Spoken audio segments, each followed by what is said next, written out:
anyone that's here, welcome. It's been a while since the last time I went live. My apologies for that. It took me a little longer to actually get prepared. See, I'm still adjusting the seat because it had been a bit. So the good thing is that I was off the last couple days, and then I worked yesterday and today, but I had half shifts. So I had time to prepare, so I had charged my headphones, my keyboard, and just rearranged some things in my apartment. I know I'm always doing that. Um, but for some reason just things change and it helps to move things around. Hi Danielle, how you doing? Long time no see, sorry about that. But things worked themselves out at work so that I would be getting how do I say it? I'll be working in the morning till like early afternoon, and then I'll be off at night, and then I'll have a couple double shifts coming up. But I'm rested, so I'm happy about that. And I definitely don't want to go back to feeling not good when like I did when I was not working. So I'm very appreciative of my job and everything that I do there. It's just I realized that overtime is not for me. So I had to just kind of put it out there that overtime was starting to get to be a little bit too much. Like, I don't mind the hard work. I like doing that. That's how I pass the time. And in a way, it's also kind of how I don't want to say stay in shape, but kind of like get moving, and it just feels a lot better when the heart rate is going and like I'm sweating some stuff out. Like, I know that sounds crazy because it's work, but if you've ever waitressed, or you can probably imagine what it's like to be walking back and forth, trying to get things filled and tables cleaned and make sure everybody has everything, that the orders are correct, and helping the guys in the back and stuff like that. It's just very time consuming in a good way because it makes the time go by faster, because standing there still makes the time go by so slow, and I seriously can only do it for like 5 seconds, and I'm just like 3, 2, 1. Like, I bet if I look around I'll find something to do, and then I do, and then I go and I do it. Hey Urban Disciples, how you doing? Are you still making videos on your channel? Quick question there for you. Terrence Bain, hey! Oh my gosh, it is so good to see all of you. I am so sorry that I've been out. I don't know when the last time was that I went live. I can check real quick over here. But I know it's been at least like a month? That's terrible of me. How could I have done that 3 weeks ago? 3 weeks ago, that's still a long time without going live. And I missed all of you so much, and I barely even had time to like try to stay up to date on the stories that I was doing. But when I was off this past weekend, I made time to get updates, particularly on the top stories that we talked about over the summer. And then if I'm still able to go live, like if work doesn't become too much again. I don't want to say it that way because it sounds like I'm ungrateful about work, but it's not that. It's just the overtime. It's a lot to deal with. But as long as they keep me like at least full-time hours type thing, I think I'll have time to work and maintain my domicile and take care of my dogs and go live. I would be very, very, very, very happy if I can manage to do all those things. So I'm still figuring it out. So let's go ahead and stop sharing this screen. Hi everybody. Hope y'all are doing good. I was tired, but now I feel a lot better.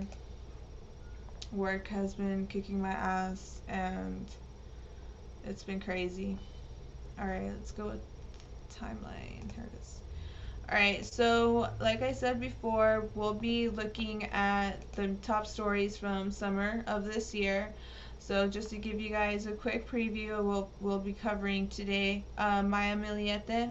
She was, or is, at this point, she has not been found. She is officially missing still, but she was a wife that was trying to go through a divorce with her then husband, and the day she went to go get the divorce going, she turns up missing. So everyone is looking at the husband as the one who did it.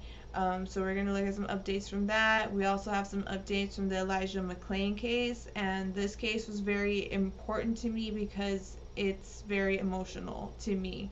Elijah McClain was a young man who went to the corner store. He went walking, and he had a cover for his face because he had, I think, some immunity issues or something like that. So this was pre-corona. So it was very strange at the time for people to see a guy with a mask on his face. Well, that's what it took for somebody to call the police on him, and he was apprehended, and he did not, how do I say, he did not want to be apprehended because he knew that he didn't do anything wrong. And in fact, even the police knew that he didn't do anything wrong. They said so on one of the body cams that I saw. And he was injected with ketamine to sedate him, and they also had him in some kind of choke hold or something was going on where he was not able to breathe. All these things combined, in my opinion, led to his death, and no one had been arrested, and I believe that there has been some arrests made, so we'll definitely look into that. Victor Cuevas, who was the owner of the Houston Tiger that got out this summer. We're also going to have some updates on the Amari Nicholson situation. I want to say it's nothing too new. If you watch other true crime podcasters or are kept up to date on the news, you probably have heard of these updates, but they were new to me because I had not been looking it up. So I wanted to add that definitely on today's live stream. And then I also want to look at Suzanne Morphew. She was a mature woman that was married to someone, and she turned up missing as well, and everyone was looking at the husband, and I believe he had been arrested. We have some updates there. Kristen Smart case. If you have been watching my channel, Scott Peterson, it looked like, was going to have to testify for some reason. So there's an update on that. Actually, there's a few updates on that. We'll be going through them. Tristan Bailey, who was the cheerleader from Florida. She was a high school teenager. She was a cheerleader. She was murdered by a friend. He's a teenage boy. Some interesting videos have turned up from him, so we'll be looking at those. There's 19 clips just there. So yeah, all of these playlists have at least about 10 clips, more or less. There's a couple that only have 1, 2, or 3, but most of them are going to be pretty specific. We're also going to look at Lori Vallow and a young lady named Itzel Espinoza, the updates on the Aiden Leos case, also the Camelback Mountain death. If you have not been up to date on that, that was a death that happened while hiking. A woman had traveled across the country to meet somebody that she had met online, and they went out for a hike, and she did not make it. So we'll look into those updates. And then I think I have one clip having to do with Matthew Coleman. I did a whole live stream on this situation. He is from Santa Barbara, and he took his 2 infant children to Mexico and murdered them, and then came back saying things about QAnon and reptile DNA, and saying that his wife was possessed, or I don't know. It was a crazy story. If you want to see that live stream, I can go ahead and put the link in the chat. That actually wouldn't be a bad idea. I think that was a really good live stream that we had that day. Let me just look it up real quick. We're improvising. Here we go. Alright, so let me just grab that link, copy, and then in the chat I'm going to put Matthew Coleman live stream. So if you want to rewatch that or see it for the first time, that's the link in the chat. Alright, let's get out of here, and we are watching Alright, so we're going to go ahead and get started, and we're going to start with the Maya Miliete case. This is a timeline, so this was back from July 1st. I added it just in case anybody was not aware of this story and wanted to see what's going on. This is called Timeline, Search for Maya Miliete nears 6 months. This was back in July 1st, 2021, and courtesy of ABC. And it's been nearly ABC 10 News. Sorry about that. 6 months since Maya was last seen at her home. ABC 10 News reporter Mimi Alcala is joining us now live with a timeline of events since then. Mimi. And Kimberly, as you mentioned, next week marks that 6 months since Maya has disappeared, has been seen by anyone in her family. But when it comes to searching for her, her family has not given up. They were actually out searching for her this afternoon as investigators were here at the home. But here is a timeline we've put together of what we know so far. The last day Maya Miliete was seen or heard from by family members was on January 7th, almost 6 months ago. It was the same day the family attorney says she filled out a form requesting an appointment with a divorce lawyer. Maya was reported missing from her home on Paseo Los Gatos in Chula Vista 3 days later. Chula Vista police officers say they searched the home and vehicles that day. A second search happened on the 11th. On the 12th, ABC 10 News heard from her husband, Larry Miliete. He said they had argued before she disappeared. We've been having, Maya's family started working with an outside investigator to look into the case. To continue to try and find what happened to Maya. That's my job. It wasn't until January 23rd that Chula Vista police actually served a search warrant at Maya's home. Then in early February, police said Larry retained a lawyer and was no longer cooperating. On February 5th, the family and police department held a joint press conference. Every week for months now, volunteers have searched multiple locations for Maya. On April 21st, Chula Vista police announced they partnered with the DA's office, the FBI, and NCIS for this investigation. Family and friends celebrated Maya's 40th birthday at Fiesta Island on May 1st, praying for her safe return. Days later, they rallied outside of the Chula Vista Police Department and City Hall, calling for more transparency in the investigation, saying her 3 children miss her. We want to tell her 3 children where mommy is. They've been waiting for 4 months. Then on May 5th, a temporary gun violence restraining order was issued for Larry. The order lists 9 registered firearms and another 14 guns with unknown serial numbers, all legal and illegal weapons reportedly belonging to him. And on May 7th, a second search warrant was executed at the Miliete home, investigators leaving the scene with a number of evidence boxes. In June, Larry Miliete responded to the petition for a gun violence restraining order. In court documents obtained by ABC 10 News, he says all of his firearms were legally obtained and claims he was illegally detained by officers during the second search of his home. As of June 30th, investigators have interviewed 68 people, written 50 search warrants, and reviewed more than 99 tips on Maya's possible location or reason for disappearance. And on July 1st, the Chula Vista Police Department served another search warrant at the Miliete home. They say the goal of the warrant was to obtain additional evidence and clues about her whereabouts. And as I mentioned, the family is not giving up, especially Maya's sister, Mary Chris, who has been continuously searching for her every weekend. Another search is planned for this Saturday. We're live in Chula Vista. Mimi Alcala, ABC 10 News. Alright, so let me go And it's been nearly 6. back. Alright, so I need to share a different screen. Sorry, I've been out of this for a little bit. I've been out of this for a little bit, and because of that, I just kind of like lost my routine, but I'll get back on it, I promise.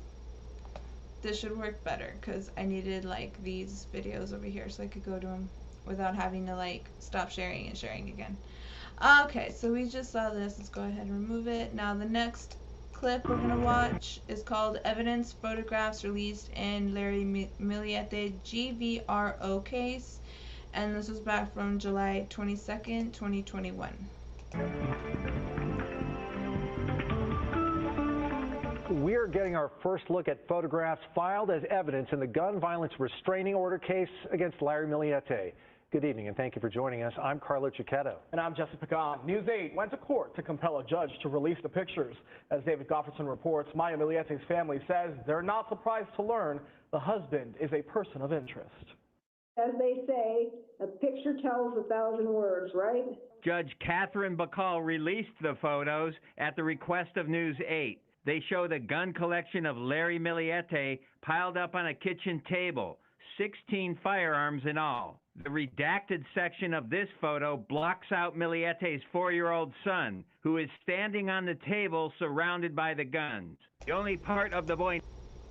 I mean, they're your kids. Do what you want, I guess, but that's not very appropriate to have a child standing on a table that's already unsafe and then surrounded by all these weapons. Like, what are you saying here? That's just kind of nutty to me. I don't know what you all think.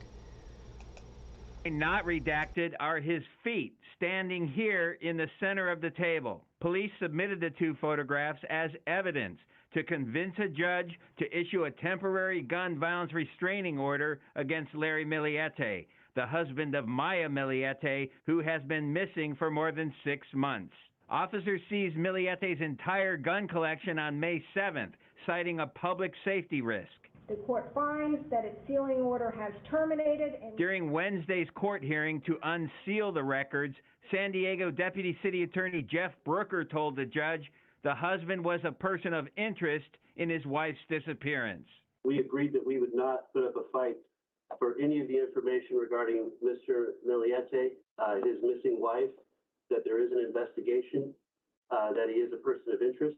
Maya Miliete's sister, Mary Chris Droulet, had this reaction. We were not surprised that he is a person of interest, and he's actually the last person to see Maya.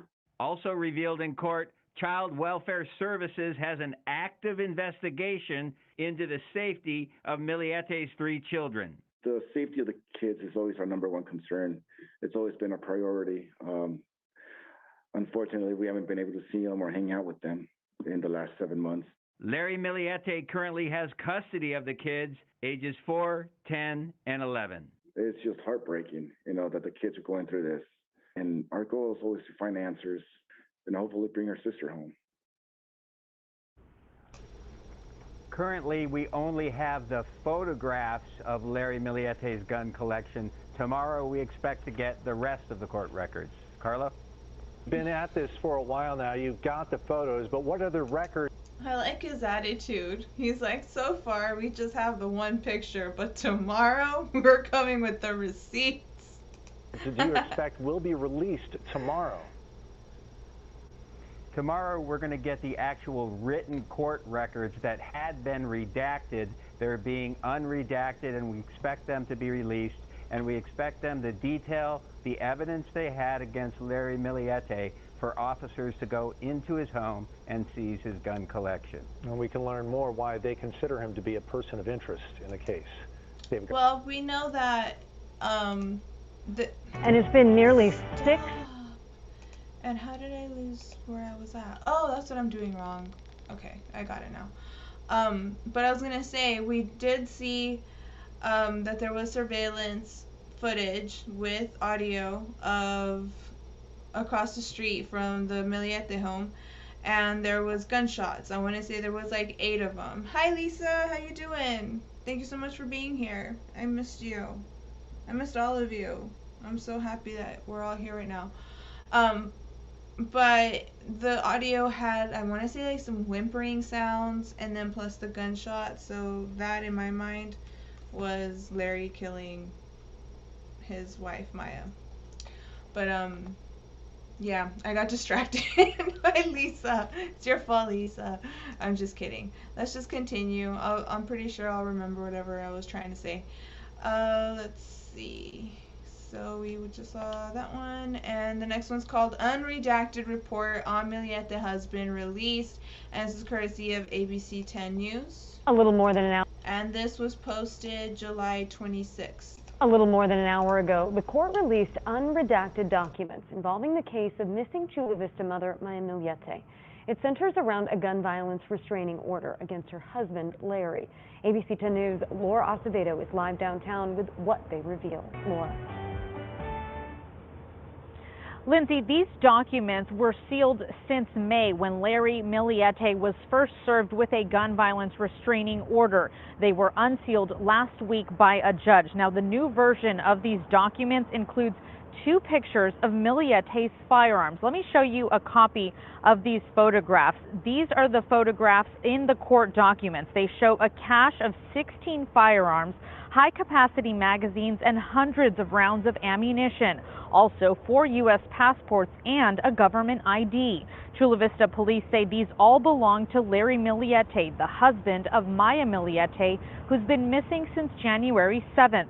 One of the pictures shows Milliete's 4-year-old son standing on the table, surrounded by all of the weapons. The timestamp on the photographs are dated January 9th, which is 2 days after Maya was last seen.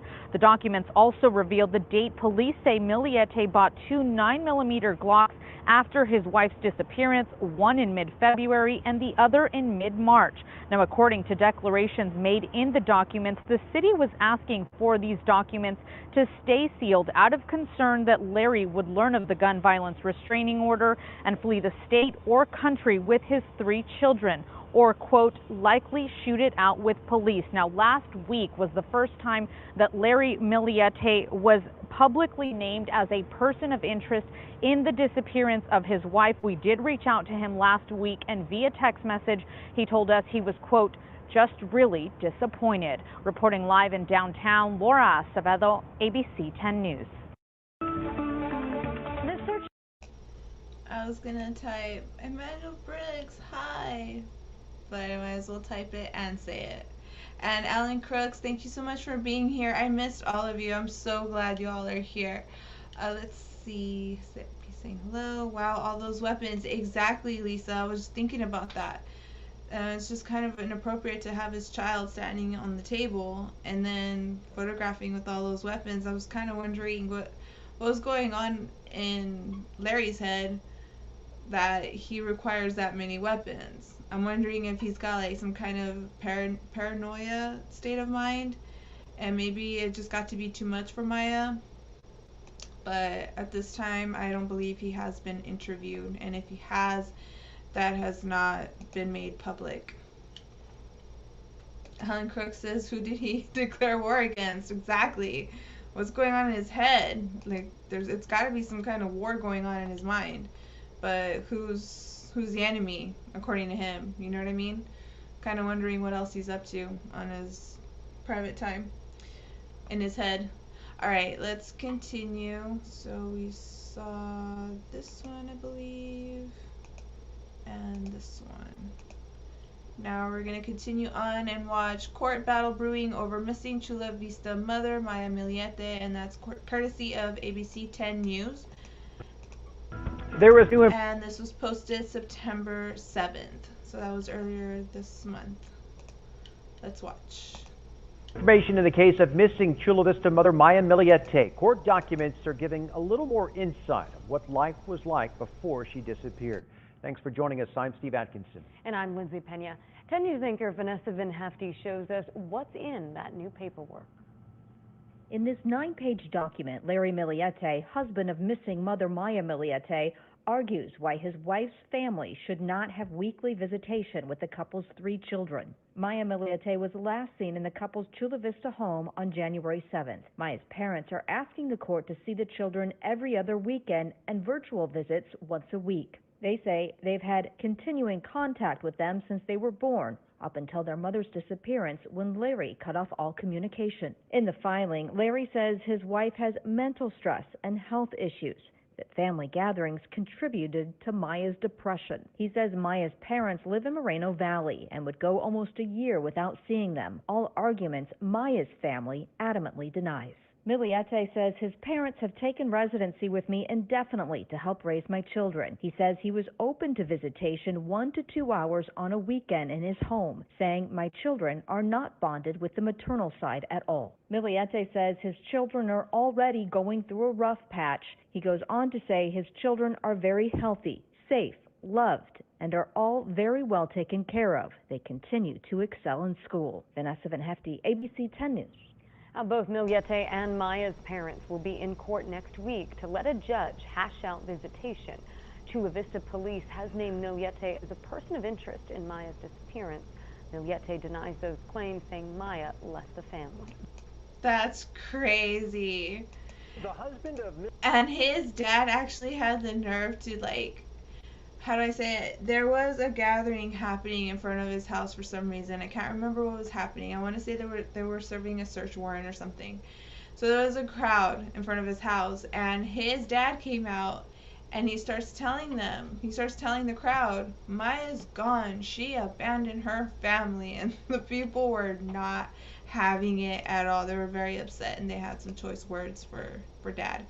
Alright, let's continue. This next video is called Husband of Missing Mother Maya Miliete Files Response in Family Court, and this was posted September 7th of this year.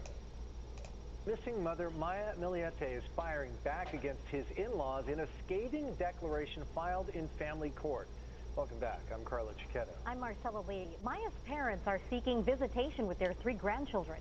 As News 8's David Gofferson reports, Larry Miliete says his children would be harassed and traumatized if allowed to visit their relatives.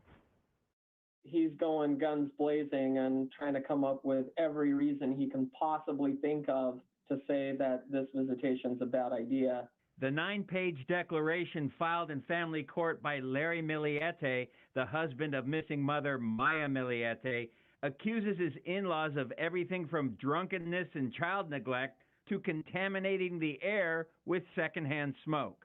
It's very over the top. I mean, I've been doing family law for over a decade, and this is one of the most aggressive declarations that I've read in a while. Family law attorney Anton Georgiou is not involved in the case, but he read the declaration where Larry Miliete lashes out at his wife's sister, Mary Chris, and her husband, Richard. This is a desperate attempt to persuade the court to grant visitation rights to May's parents, who are being used by Mary Chris and Richard Droulet to be able to harass and question our children regarding the disappearance of my wife and their mother. I don't know about harass, but I can picture the family kind of asking, so what happened that day? Anything different? You know, something. Maybe, I think they'd probably try to, like, go around it.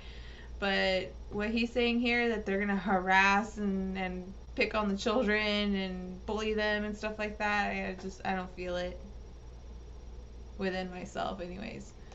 My children have told me that their cousins were asking them inappropriate questions regarding our situation at the direction of their parents, the declaration stated. He's making statements about what his kids told him about what someone else told their kids. It's actually double hearsay. My wife May was going through some mental stress and health issues. Oftentimes, Richard and Mary Chris would encourage her to drink and get drunk, which did not help with May's depression at all. I offered that May's parents can come and visit our children for 2 or 3 hours at my residence or at the park, the declaration said. You know, if I were the judge sitting Probably with him there, though. That's the part they left out. On this, I'd be like, well, Larry, you said that you were offering them 3 hours. You said that in your own declaration. Why don't I take you at your word that you're willing to offer them 3 hours a week, and I give them that? On the advice of their attorney, Mary Chris and Richard Droulet had no comment today on the husband's declaration. A mediation hearing is now set for next week in Chula Vista Family Court. Marcella? David, weren't the attorneys having trouble serving court papers on Larry Miliete in this family court case? You're absolutely right. They were having some issues trying to serve him the court papers. But now it is an indication in court that a San Diego sheriff's deputy knocked on his door and was able to serve him the papers. And sadly, today marks the 8-month anniversary of Maya Miliete going missing. Wow. All right, let's continue. Next clip is Larry Miliete says, quote, my wife May voluntarily left me and our children. And this was posted September 13th and courtesy of CBS 8 San Diego. The husband of of missing Chula Vista mother Maya Miliete says he believes his wife is still alive. As News 8's David Goffredson reports, Larry Miliete claims in newly filed court papers that his wife voluntarily abandoned her 3 children. I mean, I don't know. I guess anything is possible. I'm sure it's happened before where a mother has just up and left. But I feel that if that was going on, the family probably would have known something. I don't think they would be searching so hard. Like if she was in communication with them, if they were having problems and she was stepping out, and I mean, I guess it's possible she didn't tell anybody if she did do such a thing, but it's just, I don't feel it. I feel like the evidence that I've seen, which is that she was gonna file for divorce that day, and that's the same day she went missing. We heard the gunshots from across the street. It was coming from their house. And just that in itself just makes me feel like Larry did do something, but I guess they don't have enough evidence to prove it just yet. A home without a mother for the past 8 months, ever since Maya Miliete mysteriously went missing in January. Now in this newly filed court declaration obtained by News 8, her husband, Larry Miliete, claims for the first time his wife left the family of her own accord. Quote, "I considered her still alive because she had..." Quote, "I considered her still alive." That's still past tense because of the considered. If that was true, he would have said, "I consider," no ED, still alive. And then it continues saying, because she had voluntarily left our house at least twice in 2020 without saying goodbye to me or to our 3 children. So who knows if that's even true. But just the fact that he said, "I considered her still alive," that means he doesn't anymore. How come? Emmanuel Briggs says, if she was going to walk away from her children, she would have filed for divorce and just let him have them. Why would she just completely disappear from everyone? It makes no sense. Very well spoken. Exactly. Voluntarily left our house at least twice in 2020 without saying goodbye to me or our 3 children, the husband wrote. The new declaration comes in a family court case where Maya's parents are seeking visitation with their 3 grandchildren. Saying that the mom left for whatever reason doesn't really help him with the argument that grandparents should have no visitation. Family law attorney Anton Georgiou is not involved in the case, but he reviewed the husband's declaration, which also claimed Maya has been acting erratically and locking herself in the bedroom and would not allow our children to see her at times. Locking yourself in the room can be many, many things. You know, Right. Was he being scary? Was he threatening her with violence or yelling? Or why doesn't he tell the whole story? Like, she's just up and, ran down the hall and into her room and just locked herself in and just pouted and says, "I don't want to see the children." Like, that just doesn't fly. I don't think anybody is buying anything this guy's saying, or they shouldn't. I've had clients in situations and cases where a party's locked themselves in a room, but that can be because you're in a domestic violence environment where you don't feel safe, and so you lock yourself in the room. Exactly. See, it's just common sense. To protect yourself from the other party. Their family continued to accuse me, implying that I killed my wife Maya. They want to destroy me, and they slander and defame me, the husband's declaration stated. My wife had expressed interest in leaving the family. She has been intoxicated more frequently, out drinking with friends and her relatives. Regardless of what he says about the mom, he has to contend with the grandparents and their request. And as long as their request is reasonable, the court's going to consider it. Now, on the advice of their attorney, Maya's family has not commented on these recent declarations filed in court by Larry Miliete. A mediation conference is set for Wednesday morning of this week in family court. but that meeting is confidential and the public is not allowed to attend that mediation in family court. Marcella? Also this week, David, I think there's going to be some movement, right, on that gun violence restraining order that police filed against Larry Miliete a few months ago, rather? Yes, that is a separate case in civil court, and police still have Larry Miliete's gun collection confiscated. Tomorrow morning, a judge will decide whether or not Larry Miliete gets to get his guns back. That hearing is expected to be held remotely, and Larry Miliete does not have to appear in person. His attorney can appear for him. All right, so interested to find out the outcome of that. We'll hear from you tomorrow on that. Thanks, David. A temporary... All right, so let's continue. The next clip is called Gun Violence Restraining Order Extended Against Larry Miliete, and that was posted September 14th and courtesy of CBS 8 San Diego. A gun violence restraining order filed against the husband of missing mother Maya Miliete will stay in place for at least another 3 months. As News 8's David Gottfredson reports, Larry Miliete is fighting to get his guns back in civil court, but this morning his attorney agreed to delay the hearing until December. I did also receive a request by both parties to stipulate a continuance. The continuance was stipulated, meaning both sides agreed to extend the temporary gun violence restraining order against Larry Miliete for 3 more months. The hearing already has been continued once before. All right, this case will be continued to December 1st, 2021. Exactly why Larry Miliete, the husband of missing mother Maya Miliete, would agree to a delay in the case remains unclear, because the motion for continuance still has not been posted on the court's website. We do know the husband wants his guns returned after police confiscated the firearms on May 7th, citing a risk to the community and his 3 children.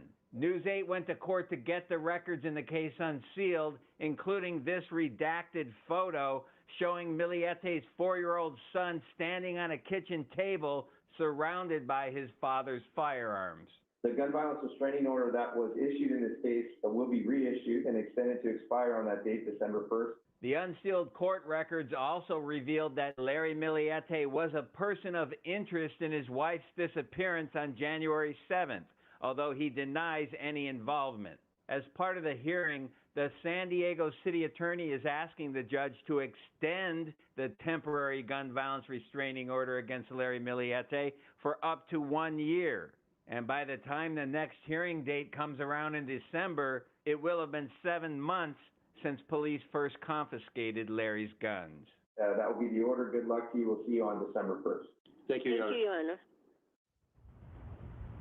The city attorney claims that some of those weapons taken from Larry's house were illegal assault weapons. But Larry Miliete filed court paperwork claiming that his entire gun collection is perfectly legal. And the last time this case was continued, the city attorney told the court they needed more time to research the background and history of all those guns taken from Larry Miliete.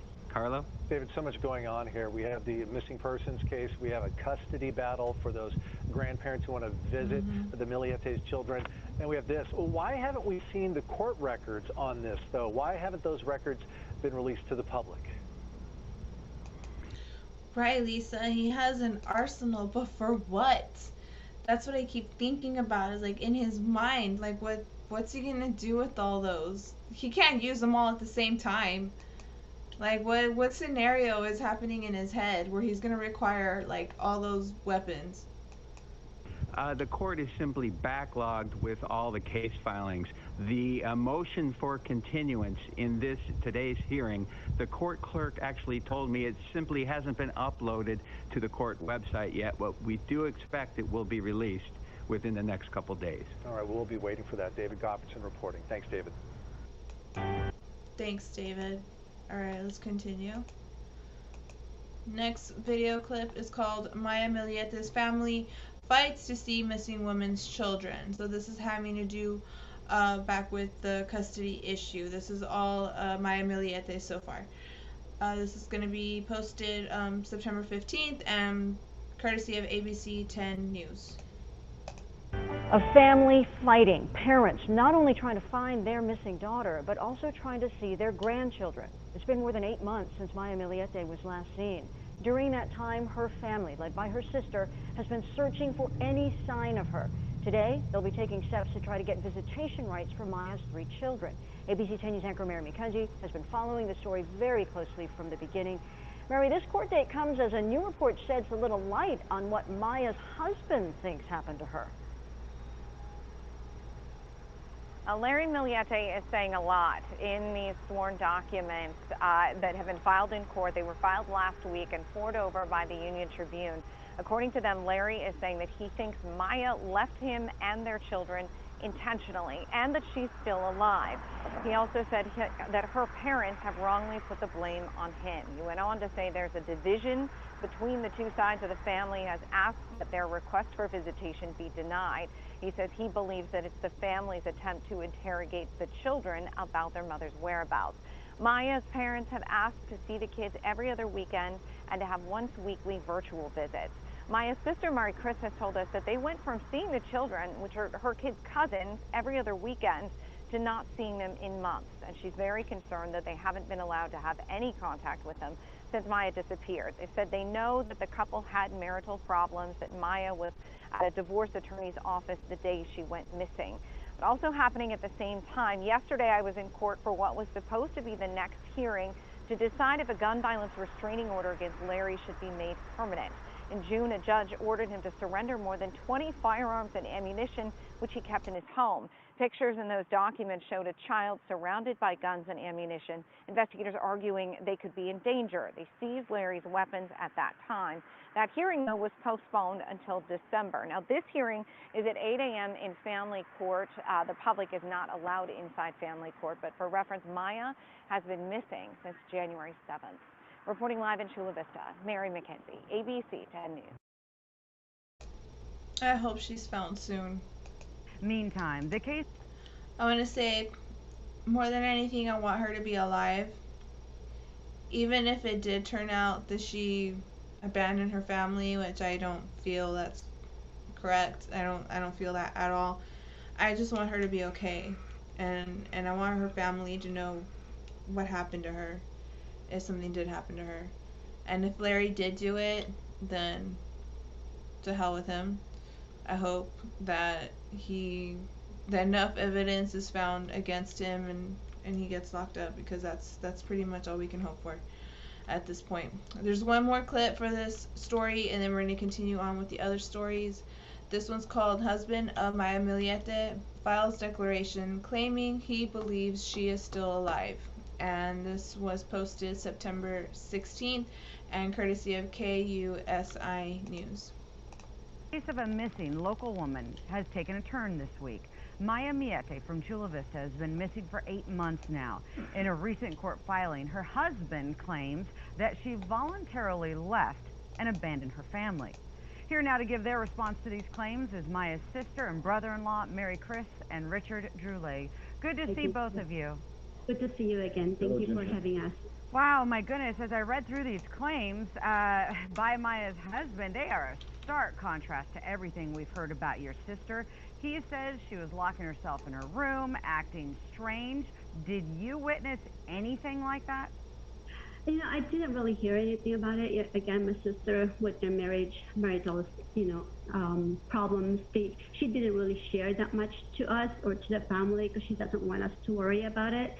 So with that claim, actually, it's the first time we heard about it. So that honestly, it's the first time we're hearing, through the court. So again, my family don't really share much of our marriage problems. So, it's the first time I'm hearing about that too.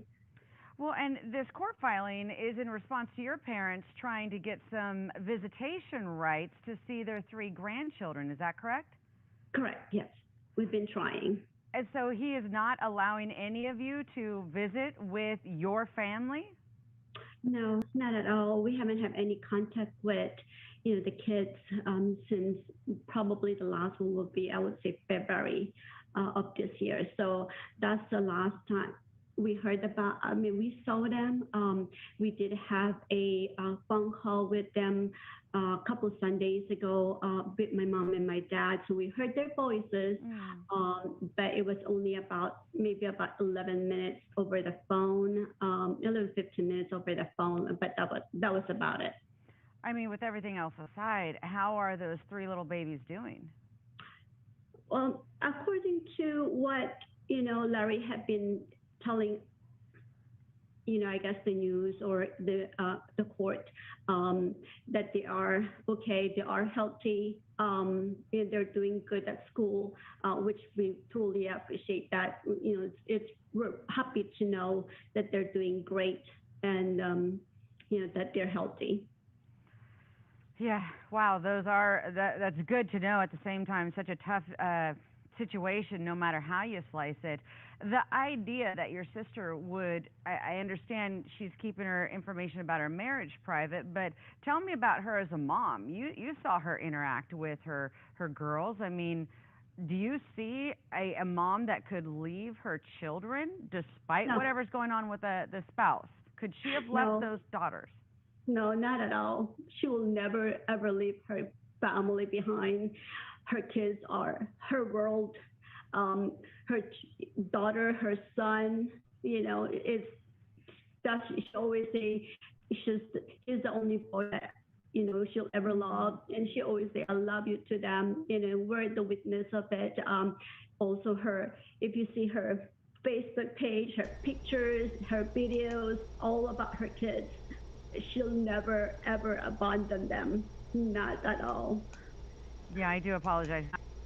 Lisa said those poor kids, who knows what their father is telling them about their mother exactly. He's got to be telling them something. I mean, I don't know if they saw or heard anything, but it would be interesting to know what that kind of dialogue is at home. And then his parents have moved in to live with him to help him take care of the kids. And remember, his dad was the one that came out and said that Maya had abandoned her family. So that's probably like just the common conversation happening over there, is the mom left and now he probably tells them they think I did something, but I didn't, and I'm pretty sure he's brainwashing them. That's what goes through my mind about what's happening at home, because they're not talking about it. You know what I mean? They have to be having some kind of conversation about all of this drama that keeps happening. Not 3 daughters, but the 2 daughters and the 1 son. Richard, weigh in on this. I mean, you're a dad. You got to see her interact with these babies. Is this a mom that you think could have just left voluntarily and not had any communication with them?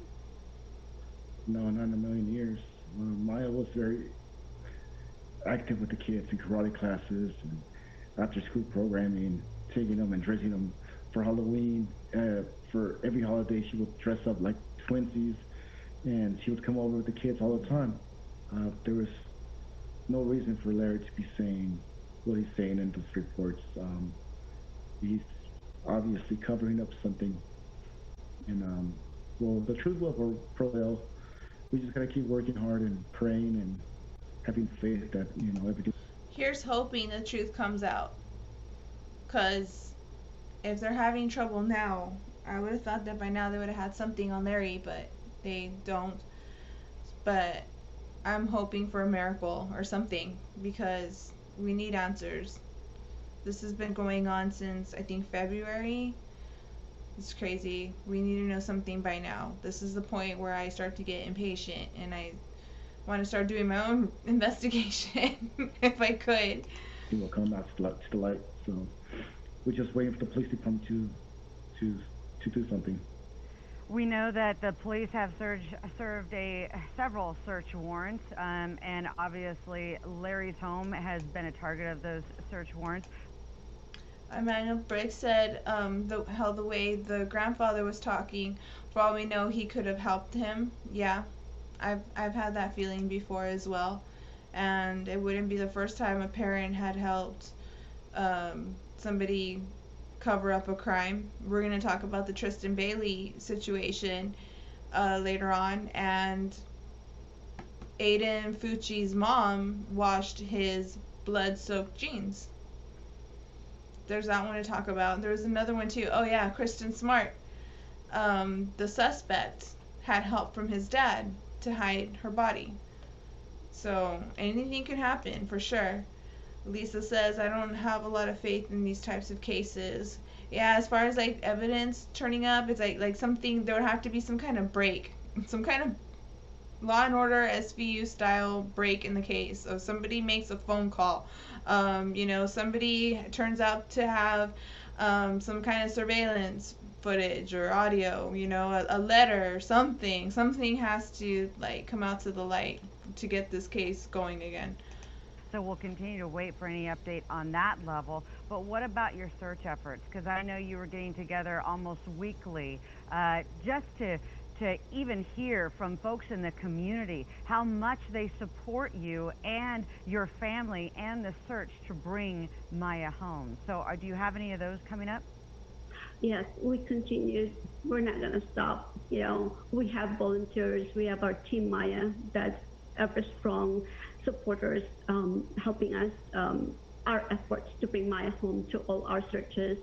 They're troopers, they're wonderful people coming and searching almost every Saturday and Sunday. If they can't make it Saturday, they will make sure they come Sunday and vice versa. So, yeah, community has been coming together and helping us. So we're really, really appreciative of that. Yeah, we are going to keep the name Maya Millete very active in the community and make sure people don't forget and don't think this is a cold case, because we're searching for your sister, and we want some good news for the entire family. And same for here. I went ahead and created a playlist for each one of my top stories that I covered for summer, and that way it doesn't slip my mind. I'll remember to look up updates just in case this happens again where I'm working a lot and I'm not able to go live. I want to at least be able to stay in tune with what's going on with the cases that we've been covering so far. And as far as the new ones go, no promises. I am trying to work something out, with work. It's a balance. It's got to be some kind of balance that I haven't figured out just yet, where I wanted to say, you know what, I'm available to get called in, but I don't want to overdo it too much either. So I want to say that probably doing overtime is probably my limit. So I just gotta figure out a way to communicate that to work without becoming the go-to person, but also find a balance to keep myself from being somebody that's not a team player, or isn't willing to help out or whatever, because that's not the case. I just don't want to be working morning, day, and night back to back to back again like that, because by the time I get a day off, all I want to do is rest, and I still have stuff to deal with at home besides live streaming. I still have responsibilities. I live by myself. I don't have parents or roommates or anybody that I could call and be like, hey, can you do a couple things for me at the house? Nothing like that. So I gotta be able to figure out a way to do all this stuff on my own. But these stories are very important to me. We've spent a lot of time researching them, talking about them, looking at the video clips, trying to figure out what's going on, in our perspective and whatnot. And it's not something that I just want to let go. So no matter what, I definitely will figure out a way to just be able to get it all done and still keep it going. So let's go ahead and go to the next playlist. This should bring up Elijah McClain, and it did. So let's go ahead and just get started. We have 10 clips for this story. We're going to start with the first one. It's called Elijah McClain Case. Independent review leader says indictments match their findings. And this is having to do with the young man from Colorado who was apprehended by police and injected with ketamine, and he was also put in some kind of hold that obstructed his breathing, I believe, and he passed away. No one had been arrested up until recently, so this is going to be the beginning of that. So this was posted September 1st and courtesy of 9 News. There was not a legal basis for them to go hands-on and to take him into their custody. Aurora hired attorney Jonathan Smith in 2020 to lead an independent team and find out what happened the night officers approached Elijah McClain. All that Mr. McClain was ever alleged to have done was to act suspiciously because he was wearing a mask and because he was waving his arms. Of many things, the panel concluded the officers didn't identify a crime McClain was suspected of committing, all laid out in a scathing report released months before a grand jury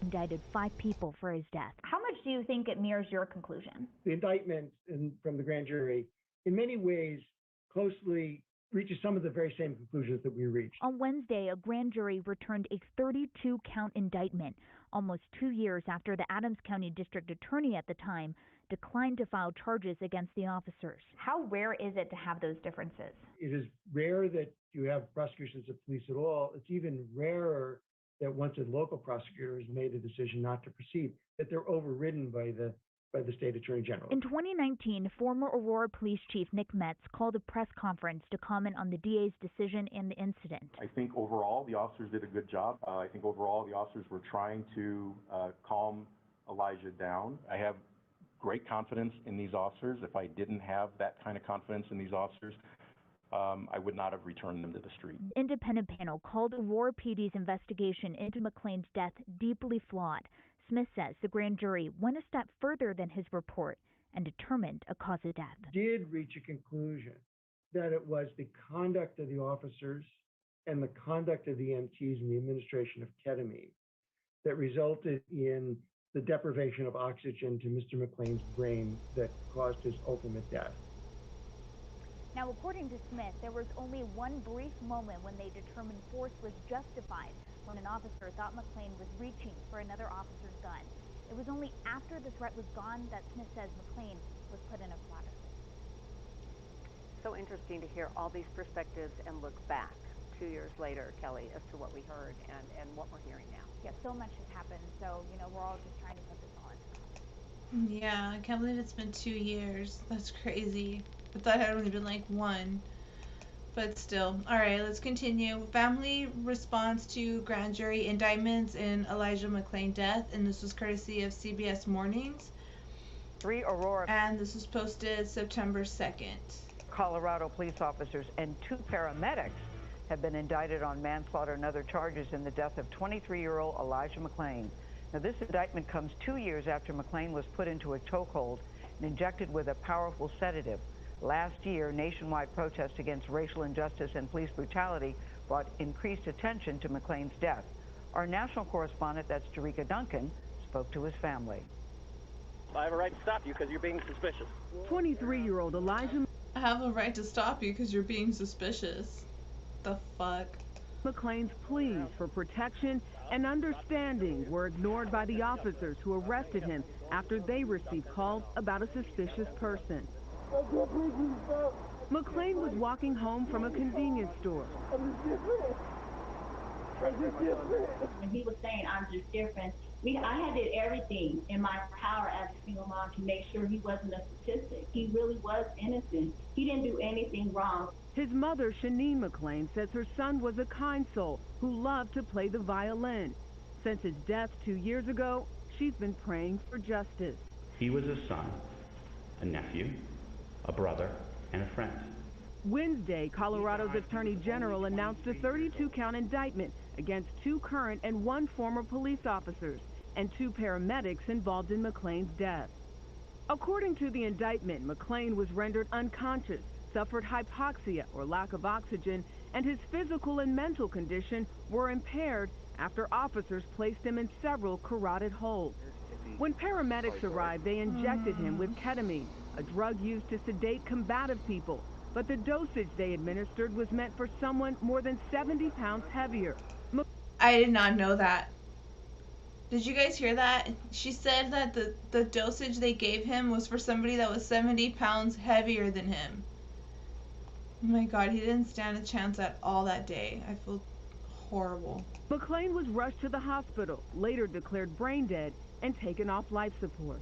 At first, the district attorney declined to file charges in 2019, citing inconclusive evidence.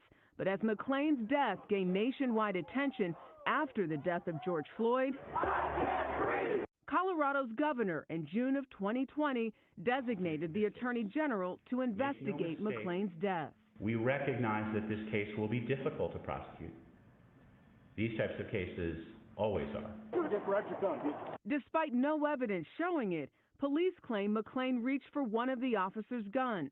The police union said in a statement, "Our officers did nothing wrong," and claimed the charges were part of what it called the hysterical overreaction to this case. His parents disagree.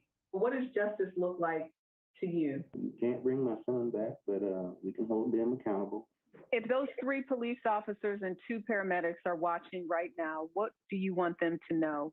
That they don't deserve the uniforms that they were wearing that night. They don't deserve to be in the field that they're in because they disrespect life.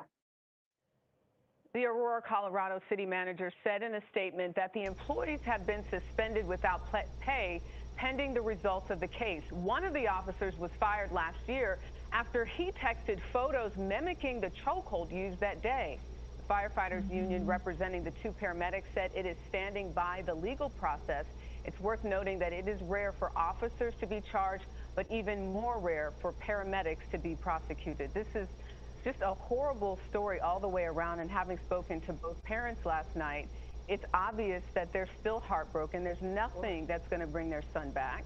And then to hear, I think from the union, you know, saying there's no evidence that the officers caused his death and that this was folks being hysterical and overreacting doesn't you know, help. At one point, one official said it was because he violently resisted arrest.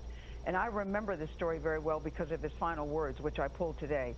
He said in part, "I have no gun, I don't do stuff, I don't do any fighting, why are you attacking me? I don't even kill flies, I don't eat meat, I don't judge people." Then he says, "You're beautiful, I love you, oh, I'm so sorry, I just can't breathe correctly." You could tell this was a different kind of person.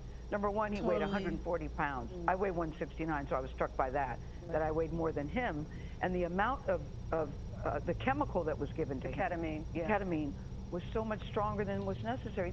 You could tell by just listening to him. We all saw the tape that he's very hard different. to watch. He said it. He said, "I'm different. I'm sorry. Yes. I'm an introvert." And he was wearing a mask because of his asthmatic condition. And anemia.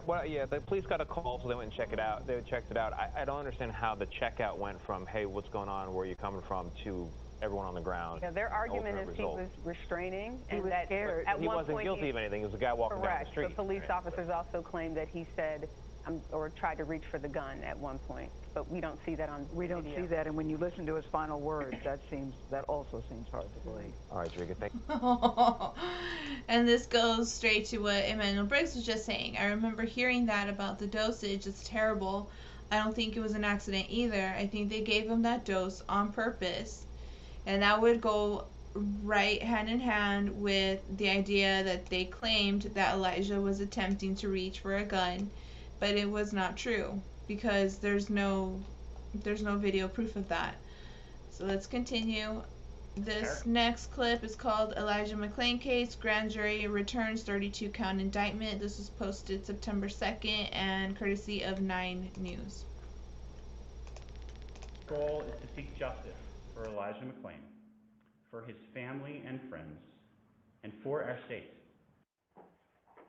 5 first responders involved in the deadly encounter with Elijah McClain more than 2 years ago now face charges of manslaughter and criminally negligent homicide. A grand jury reached a different conclusion than earlier investigations.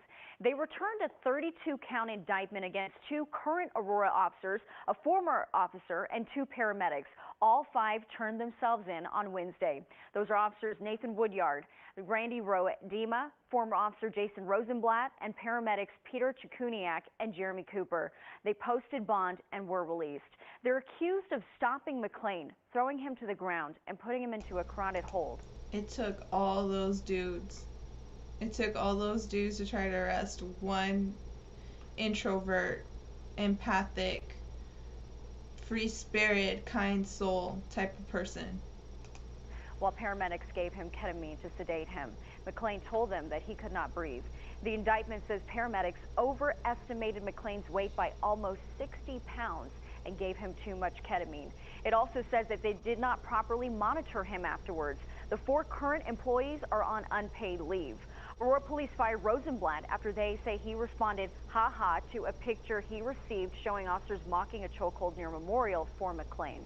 Well, this is the indictment many have been waiting for. An indictment is far from a conviction.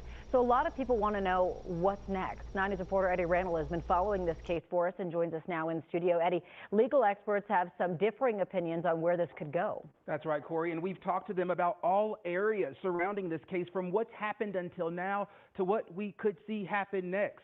Now, among the attorneys we spoke to about this case, all agree there is going to be a battle when it comes to Elijah McClain's death, looking at who is most responsible or who is responsible at all. But things start to shift when you get into how this will all unfold in court. That is going to be a super big challenge in an environment where you've already had the first medical examiner come back right about the time of Elijah McClain's death and say, I can't tell you what killed him. The coroner also did not rule out the fact that the chokehold combined with the ketamine may have been the cause or contributed to the death. And that, I think, is going to be a key part of the trial. So we also know the 5 named in the indictment that you see right here behind me all turned themselves in, posted bond, and were released. This all happened on Wednesday. 9 Wants to Know investigative reporter Kevin Vaughn, who's been following this case, says there could be a series of court hearings. The future could even hold a trial or multiple trials, but that could take months or even years. Now, there's also discussion about the role video will play in this case, and we're talking about body camera video, surveillance, cell phones. I'm going through that part of the story for our next half hour, Corey. Yeah, so many different scenarios can come into play here. Eddie, thank you. Some people want to know why this indictment took so long in the first place. Others wonder if charges would have ever been filed had protesters not taken to the streets. 9 News reporter John Glasgow is live in Aurora with how people are reacting. And John, protesters spent months demanding justice for Elijah. They say this is a step towards that. And some of those protests happened right here in front of the Aurora Police Department. The protesters demanding that the officers involved in Elijah McClain's death face justice. One of those was Quincy Shannon, who helped organize a lot of these marches and rallies last summer. He believes those protests made this indictment possible. In November last year, Aurora police announced no criminal charges would be filed against the officers involved in McClain's death. People took to the streets. Then on June 25th of last year, Governor Jared Polis signed an executive order to have the Colorado Attorney General investigate McClain's death. That investigation eventually led to the grand jury indictment. I do not believe that we would be where we are as far as this indictment, or even with the multiple people who know Elijah McClain's name, if it would not have been for the multitude of people who came out. Anything, hopefully this shows, showing up is important. Speaking up is important, even when the cards are against you. Colorado lawmakers are also weighing in as well. Governor Jared Polis said in a statement, Elijah McClain's death was a tragedy. This innocent young man should be here today. The Aurora Police Association also released a statement which reads in part, there is no evidence that APD officers caused his death. It goes as far to say, nothing has changed. Our officers did nothing wrong. Now, the Aurora Police Department said that the Police Association does not speak for the leadership of APD or all of its members. And Aurora Police Chief Vanessa Wilson said, this tragedy will forever be imprinted on our community. We also heard from Elijah McClain's mother, Shaneen McClain. She says that this decision gives her hope that a prison sentence might be a possible outcome. We're going to hear from her coming up at 6:30. That's pretty crazy. They would say that. They would say that they didn't do anything wrong. Okay, so then they would have done it all over again, exactly the same way. They learned nothing. After all the outrage, after all the comments and everything that's being said, and after the way everything played out, they still wouldn't have done anything different. That's crazy. Alright, let's continue. Next clip is called 5 People Indicted in the Death of Elijah McClain, and this was posted September 2nd and is MSNBC. A grand jury has indicted 5 people more than 2 years after Elijah McClain died following a deadly encounter with police in Aurora, Colorado. Joining us now from Aurora, NBC News correspondent Gabe Gutierrez with details. Gabe, good morning. Willie, good morning. Legal experts say it's highly unusual for police officers to face charges in this type of case, but extremely rare for paramedics to do so. The 32-count indictment comes after an 8-month-long grand jury investigation. 8 months. Get us some more units. We're fighting them.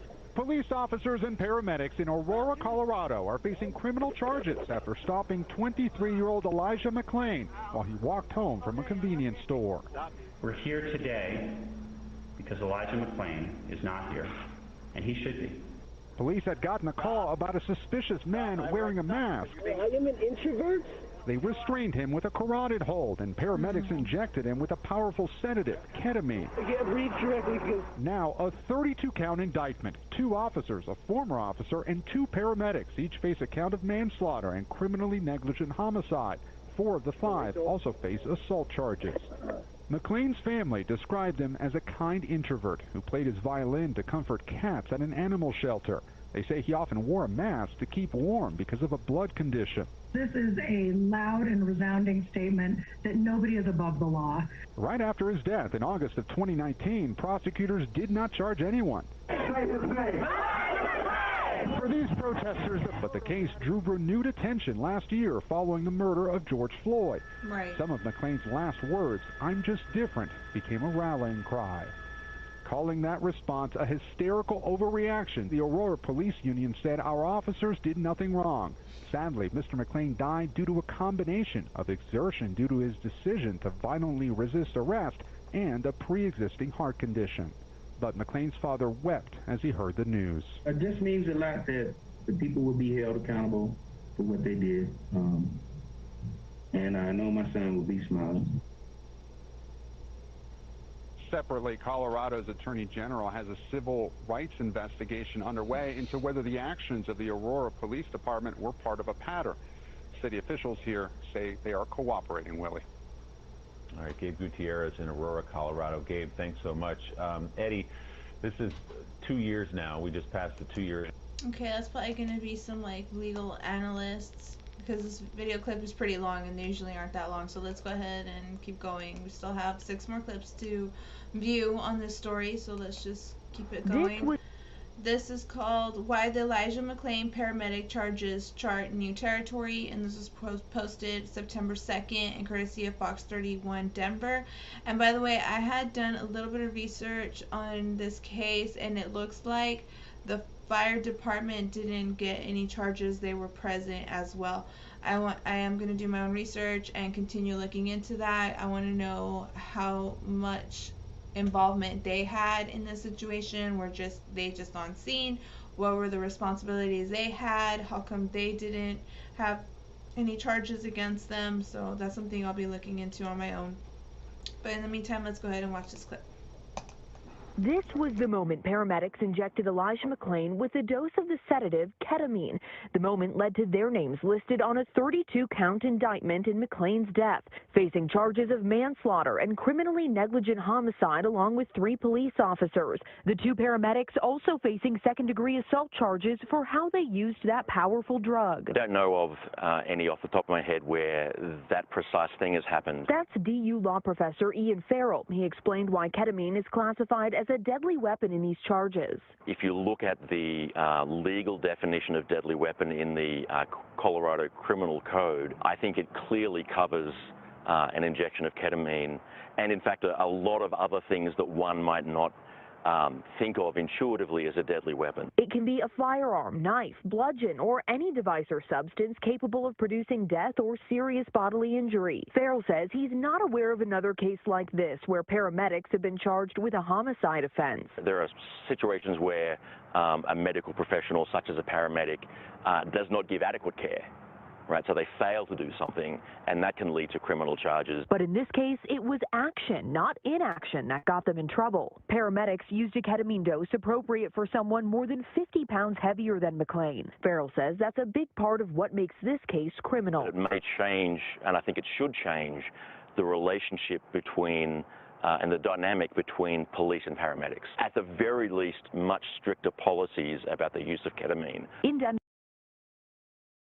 Emmanuel Briggs said pre-existing heart condition, also known as ready-made alibi for death by asphyxiation from a police officer, BS. And that's what they tried doing in the George Floyd situation as well. They tried to blame a pre-existing heart condition.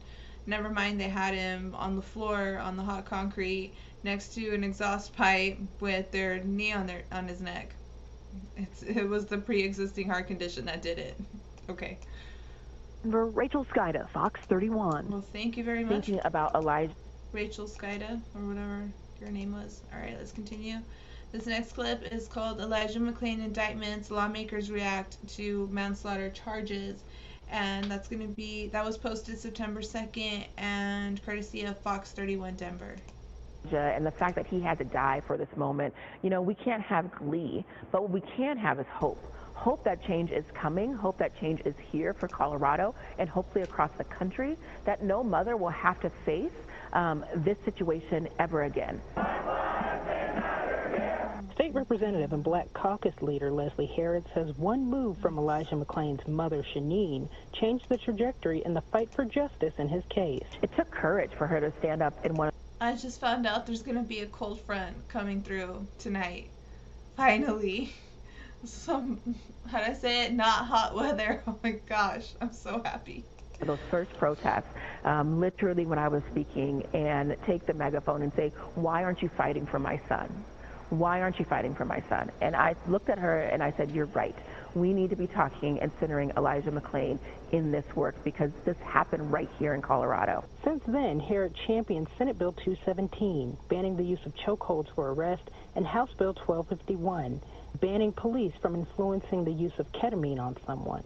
Senate sponsor Rhonda Fields says the measures make sure we don't see any more deaths like Elijah's. If you look over the course of time, the lawmakers have done a very good job being responsive to the feedback that we're hearing as it relates to unarmed people who end up dead in the custody of the police.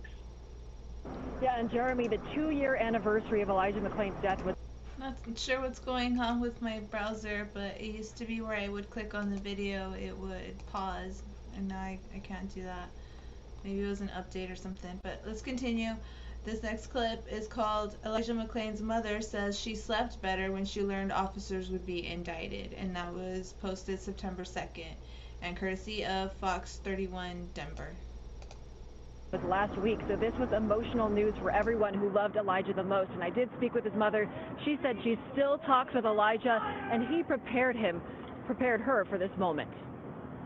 2 years afterwards, justice is being served. Elijah's getting his justice. I have a right to stop you because you're being suspicious. For 2 years since her son Elijah McClain died after a rough police altercation and after paramedics sedated him with a ketamine injection, Shaneen McClain has been looking for accountability and justice. She learned in a phone call that all 3 of the police officers who confronted her son in August 2019 and the paramedics who sedated him would be facing manslaughter charges and criminally negligent homicide charges. Most also facing additional charges, including second-degree assault. I'm grateful to Attorney General Weiser and his team. I'm grateful to the grand jury for sitting through all that evidence because it was hard for me to watch as his mom, but I'm grateful for their efforts and their findings. It's great that the grand jury got to the truth of the matter. Good morning. The Attorney General announced the 32-count indictment against the 5 current and former Aurora police and fire personnel Wednesday morning, nearly 8 months after he first announced a grand jury would be handling the investigation. Those jurors gathered evidence in complete secrecy, coming to a conclusion that Shaneen says helped her sleep more peacefully this week. It means that moving forward, law enforcement and paramedics are going to have to be more humane to people because Elijah believed in humanity. He respected them in ways that they didn't even give him credit for, you know.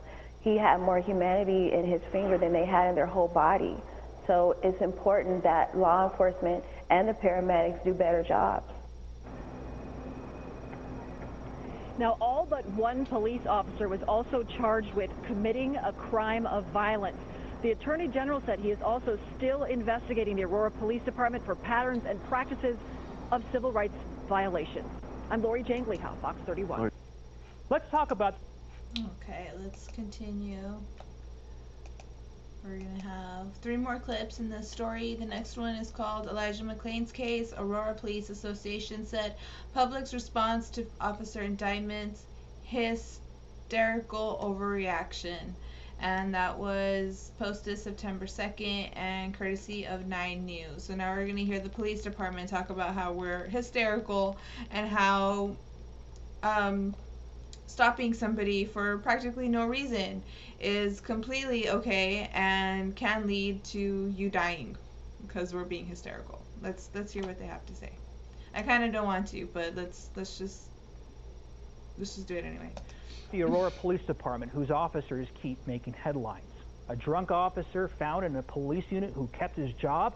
Officers forcing little black girls to the ground at gunpoint. Little black girls, really? You couldn't have thought of a better way to say that?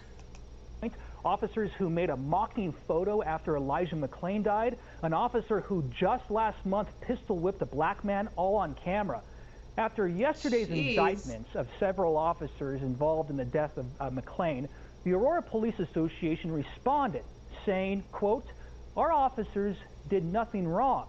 It called the public's response hysterical overreaction that has damaged the police department. This group is not the official union. And yesterday, the police department pointed that out, saying the APA does not represent all police. But the APA does have 200 members out of the 700-plus police force, including 2 officers now indicted. Oh, there's damage. And there are good officers who were trying to fix that damage. And the APA response, is that going to help them? There is still a lot of mystery surrounding the death of a 23-year-old man who went into cardiac arrest after struggling with Aurora Police. On August 24th, Aurora Police say they asked paramedics to give Elijah McClain standard medication. Sorry, I was distracted, but Alan Crook says, yes, I always thought they needed or suspicious behavior or a warrant to stop someone. I mean, all it took was him going to the corner store to get some, like, brisk or something like that. And he just had his mask on and, you know, he wasn't being violent, he wasn't being weird or strange. Not even that weird or strange is the reason, like, for all that to happen afterwards, but still. And he was just, you know, a regular young man getting some drinks, and not even alcoholic drinks, just like tea. And he got stopped and apprehended or whatever, and then he was resisting arrest when he never did anything like to deserve any of that. It's just crazy how the police is still trying to say that that was a good call. Just nuts. All right, I want to say, yeah, I'll just push play on this one. Yeah, I'm good. To reduce agitation.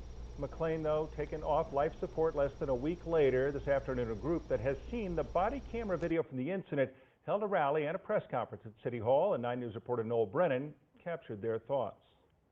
This community is entitled to see the video of what these law enforcement officers did to Elijah McClain. We represent the McClain family who's standing here with me. Elijah McClain is a man who was never once arrested in his entire life.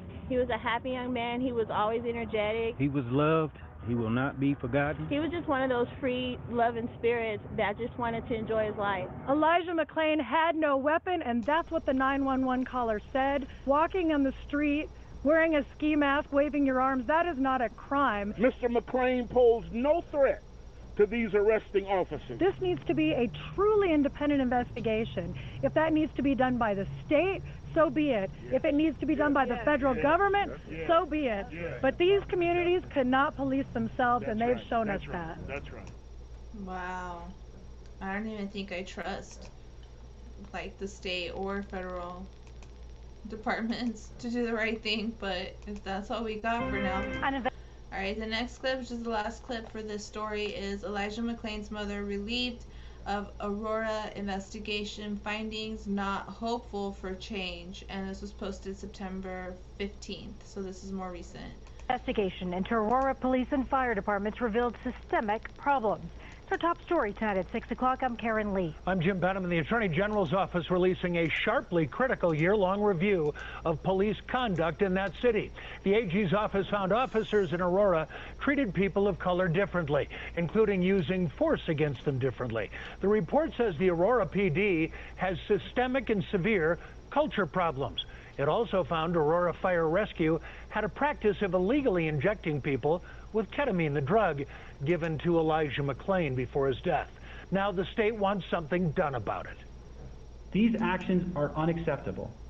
They hurt the people that law enforcement is entrusted to protect, and they destroy community trust. Here's but one example from that report. It found African Americans make up nearly 17% of Aurora's population, but as you can see, they face a disproportionate percentage of use of force by the officers.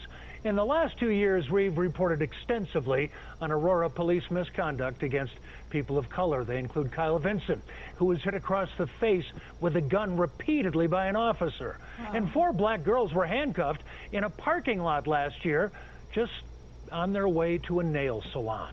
And 3 officers now facing criminal charges in the death of Elijah McClain that sparked protests all over the country. Michael Abated talked with McClain's mother today. Michael, what's she saying about this report?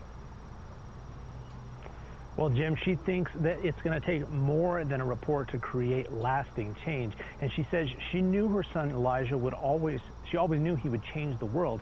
She just didn't know she was going to have to give up so much for him to do it. He says that he was different. Yes, this really was. I think the last time I covered this, I was so emotional, and then when the indictments went through, I had one last good cry, and I feel a little better now. I can actually get through talking about this story because at least now something is happening. When before it looked like nothing was gonna happen. Nobody was gonna get charged, nobody was gonna get fired, there was nothing moving towards that. And now that there have been some arrests and indictments have gone through, there's a little bit of hope that something is gonna happen and justice is gonna be served in this case.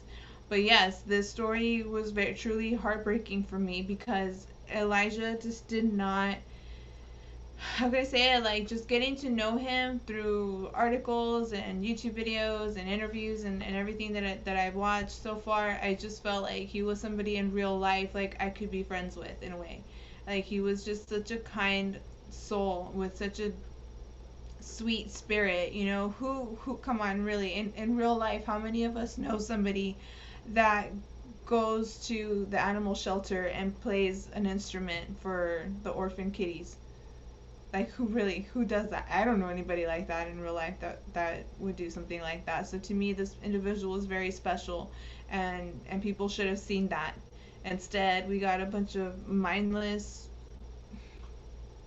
agents, or whatever you want to call them, patrolling our streets and can't think for themselves, and all they want to do is make an arrest and kill and stuff. And it was just really hard just to really get to know the world for what it is. But yes, this story is really brutal to go through. But I am able to get through it now, not like I did last time, but because change is happening and it's helping to get through it.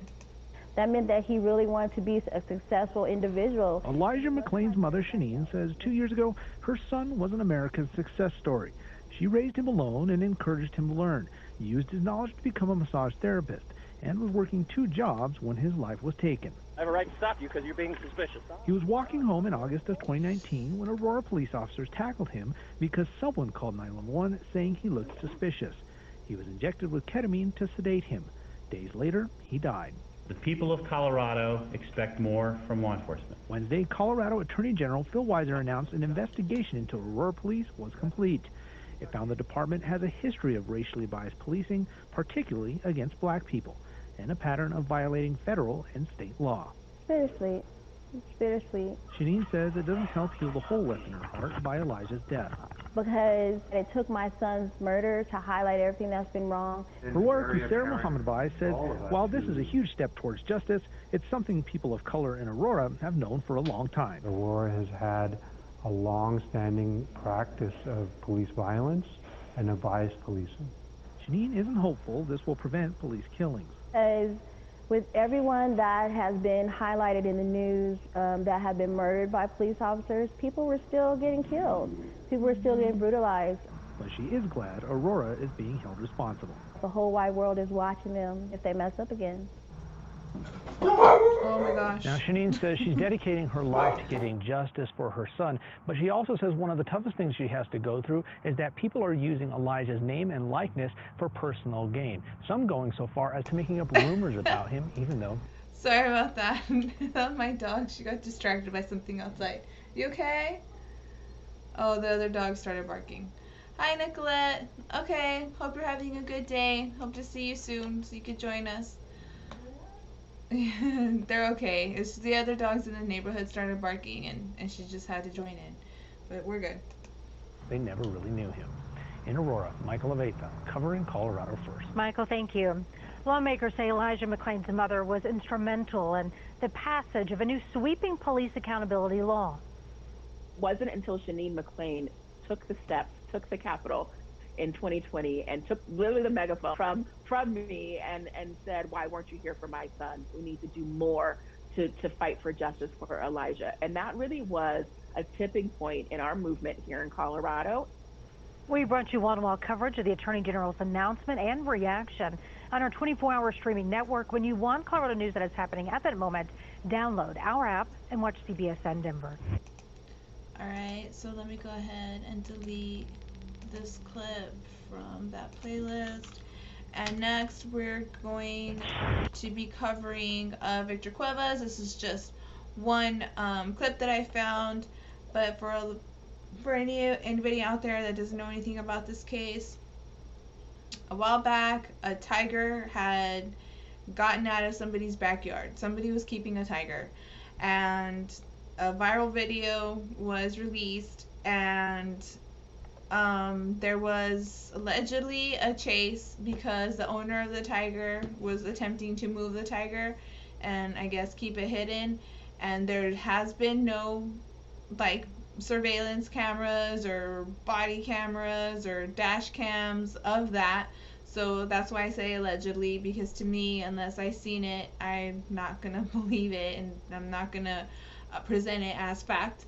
But eventually they got the tiger back. The tiger went from like one place to another, allegedly. And the thing is that the owner of the tiger had been arrested and was out on bond over a shooting murder. So that part was kind of like, because in Houston, they say that as soon as you get arrested, you're pretty much released back out into the public. The judges are very laissez-faire about arrests and will post low bonds, or even if you're not financially doing well, they will give you no bond and they pretty much let you go. And this is pretty crazy because we're talking about a shooting murder. We don't even know anything about that case yet. I haven't been able to find any news clips or anything like that about it, but this is something that I do want to keep up with because I do want to know what's going to end up happening in the shooting case. As far as the tiger goes, I understand that he has been moved to a sanctuary and they say that he's doing well. I have not seen any clips of that. This is all based on what the news has been reporting, but they have not really shown the tiger either, so I have to be honest about what I see. So this first clip and only clip on this case is called Grand Jury Indicts Victor Cuevas, Suspect Seen Fleeing with Houston Tiger in May. Now my question at this point is if he's being indicted on something related to the tiger story or something having to do with the shooting death that he was involved in before the tiger story hit. So I'll be paying attention to that. And now to a developing story. Victor Cuevas, the man seen with a tiger in West Houston back in May, was indicted for evading arrest. KPRC 2's Kathy Hernandez spoke with his attorney and has the latest details. Kathy? Good morning to you today. Victor Cuevas was set to be in court on his charge of evading arrest. His attorney says they have evidence that would convince a judge to drop the case. Yesterday, though, the DA's office... I agree with that. Alan Crook says wild animal laws need to be federally legislated. I think so too, especially if they had made animal abuse like federally against the law. I think federal should, how do I say it? They should be more involved with animal cruelty and wild animals, in captivity. I wouldn't want to do that to a wild animal. I picture wild animals to be out and free. I don't like circuses. I very rarely will go to a zoo. Usually if I go to a zoo, it's because somebody else wanted to go, and I was like, okay, that's cool. But for the most part, I believe animals should be wild and free. And not living in an apartment or in a townhouse or with like a tiny little yard and a 6-foot pool in the back. Like, that's crazy. So yes, I agree with you on that one, Alan. Let me hear what she said again, because I think I got a little bit distracted. Hang on. Spoke with his attorney and has the latest details. Kathy? Good morning to you today. Victor Cuervas was set to be in court on his charge of evading arrest. His attorney says they have... On his charge of evading arrest. So this is having to do with the tiger. When I just said that the tiger had gotten out of the house and Victor was seen putting the cat back inside, and then at some point when the cameras were off, nobody was filming, he left his home with the tiger, and then the police pursued him. Then they allegedly lost track of him, and that's how he was able to move the tiger around until they had willfully turned the tiger in to law enforcement. Hi TMK Media, how you doing? So happy to see you here. I missed everybody. I was gone for like 3 weeks and I had some time off, and I just had to come live and go live and share with you the stories that I had been covering this past summer. But we're gonna update on some of the updates that had happened since I was not live this whole time. So I'm hoping to try to get back into the swing of things. I'm just needing to discipline myself more on how I use my time, like once I'm not working, because work is fine. Like the work at work is fine. I'm just not gonna let it get to me. Like if somebody is late or wants to leave early or doesn't want to do a shift, like that's not my problem. I'm not a manager, I'm not a supervisor. I'm just there to do my job and take care of my business, and all the other stuff is just none of my business. So that's my attitude about work. Let's continue watching this clip. The evidence that would convince a judge to drop the case. Yesterday, though, the DA's office presented the case to a grand jury, and he was indicted. I fully believe that had we been allowed to have this trial today, we would have had a finding of no probable cause by the judge. Are they in the same neighborhood? I keep hearing that background music. They're in Houston, so I'm guessing they're like downtown Houston because they're like in court. So I'm imagining like mariachi band players like on the corner, like kind of like a troubadour type of situation, but with mariachi band. I don't know. And I'm quite sure this case would have been done in over. That's India. Sorry, but that's the tiger that had gotten out of the house, and that was the tiger like chilling in front of the house, like a boss, just checking it out, waiting to see what's up. But it's just so scary to think though that like, imagine a woman could have been walking by with her little children or like a baby stroller or something like that, or maybe like an elderly couple could have decided to go out for a walk that morning. Thankfully that did not happen, because the situation could have been way worse. I was just amazed at how Victor had been involved in a shooting death that I had never heard of, and I would not have heard of if it hadn't have been for the tiger getting out. So I was just amazed at the like synchronicity there, because sometimes something's got to give. People can't get away with bullshit for too long on this world, I've noticed. Sometimes they do, but sometimes something's got to give, and it takes one thing to lead to another, and then before you know it, the truth comes to light. So I thought that part of the situation was pretty interesting. But I am going to keep up with it because I do want to know what's going to happen with the shooting death charges that have been brought upon him. You may remember Cuervas was seen leaving a West Houston neighborhood with India the Tiger on May 10th. Elliott says the hearing today was to determine if there was probable cause that a crime was committed. His attorney says they were prepared with testimony from police officers, one saying no one told Cuervas he was under arrest or had to stay on the scene that day. Another saying that the officers followed Cuervas in his car with their license sirens on. Rather than come and present their evidence, they've got a real case, bring it. And instead, they hide and do in the closet at night and just avoid it. And it's terrible. It's shameful. They don't even look at the testimony, which would have exonerated my client. And we talked to the district attorney's office. They tell us simply the case was ready, so they presented it to a grand jury. Meanwhile, we also got an update on India the Tiger. He is doing good, and staff at the Black Beauty Ranch says he is relaxed and playful, which is some good news. We're putting live. I won't believe it till I see it. I'm sure India's fine. I just find it funny though that they're just like, yeah, we have no pictures, no video, you know, nothing to make us feel better about the tiger. I care about the tiger. I care a lot about the tiger. I'm a big time animal lover, I would say. Maybe not. This is the video right here. You can see this video. Whoa. Whoa. Calm down. This is the video right here. Stop right there.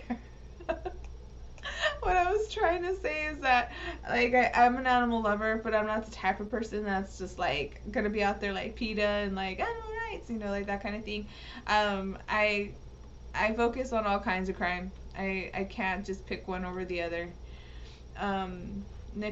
First real quick, Alan Crook said that's just it. Do your job professionally and let the people that get paid to solve problems do their job.